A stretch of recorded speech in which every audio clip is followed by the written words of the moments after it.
ಲೈಂಗಿಕ ದೌರ್ಜನ್ಯದ ಆರೋಪಿ ಪ್ರಜ್ವಲ್ ರೇವಣ್ಣ ಕಳೆದ ಹಲವಾರು ದಿನಗಳಿಂದಲೂ ಕೂಡ ನಾಪತ್ತೆಯಾಗಿದ್ದಾರೆ.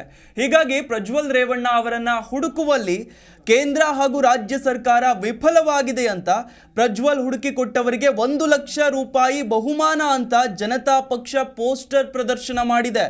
1 ಲಕ್ಷ ಕೊಡ್ತೀವಿ ಪ್ರಜ್ವಲ್ ರೇವಣ್ಣ ಅವರನ್ನ ಹುಡುಕಿಕೊಟ್ಟವರಿಗೆ ಅಂತ ಹೇಳಿ ಪೋಸ್ಟರ್ ಪ್ರದರ್ಶನ ಮಾಡಲಾಗಿದೆ. ಪ್ರಜ್ವಲ್ ಹುಡುಕಿಕೊಟ್ಟವರಿಗೆ ಬಹುಮಾನ ಕೊಡ್ತೀವಿ, 1 ಲಕ್ಷ ರೂಪಾಯಿ ಕೊಡ್ತೀವಿ ಅಂತ ಜನತಾ ಪಕ್ಷ ಈ ಒಂದು ಪೋಸ್ಟರ್ ಬಿಡುಗಡೆ ಮಾಡಿರೋದು. ಪ್ರಜ್ವಲ್ ರೇವಣ್ಣ ವಿರುದ್ಧ ಪೋಸ್ಟರ್ ಹಂಚಿ ಈ ಒಂದು ಅಭಿಯಾನವನ್ನ ಕೂಡ ಕೈಗೊಳ್ಳಲಾಗಿದೆ. ಕೇಂದ್ರ ಹಾಗೆ ರಾಜ್ಯ ಸರ್ಕಾರ ಆರೋಪಿ ಪ್ರಜ್ವಲ್ ರೇವಣ್ಣ ಅವರನ್ನ ಹುಡುಕುವಲ್ಲಿ ಬಂಧಿಸುವಲ್ಲಿ ವಿಫಲವಾಗಿದೆ. ಹಾಗಾಗಿ ಯಾರು ಪ್ರಜ್ವಲ್ ರೇವಣ್ಣ ಅವರನ್ನ ಹುಡುಕಿಕೊಡ್ತಿರೋ ಅವರಿಗೆ ಜನತಾ ಪಕ್ಷದಿಂದ 1 ಲಕ್ಷ ರೂಪಾಯಿ ಬಹುಮಾನವಾಗಿ ಕೊಡ್ತೀವಿ ಅಂತ ಇದೀಗ ಜನತಾ ಪಕ್ಷ ಈ ರೀತಿಯಾಗಿ ಪೋಸ್ಟರ್ ಬಿಡುಗಡೆ ಮಾಡಿ ಎಲ್ಲಾ ಕಡೆ ಹಂಚ್ತಾ ಇದೆ. ಜಿ ಕನ್ನಡ ನ್ಯೂಸ್ ಈಗ ನಿಮ್ಮ ಮನೆಯಲ್ಲೇ ನೋಡಿ. ಎಲ್ಲ ಕೇಬಲ್ಗಳಲ್ಲಿ ಈಗ ಲಭ್ಯ.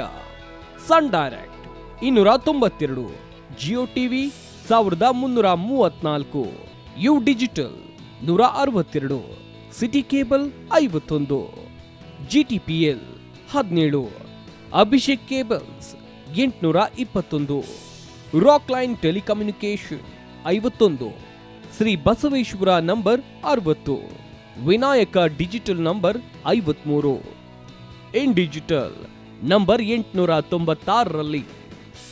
ನಿಮ್ಮಿಸ್ತದ ಜಿ ಕನ್ನಡ ನ್ಯೂಸ್ ನೋಡಿ ಆನಂದಿಸಿ.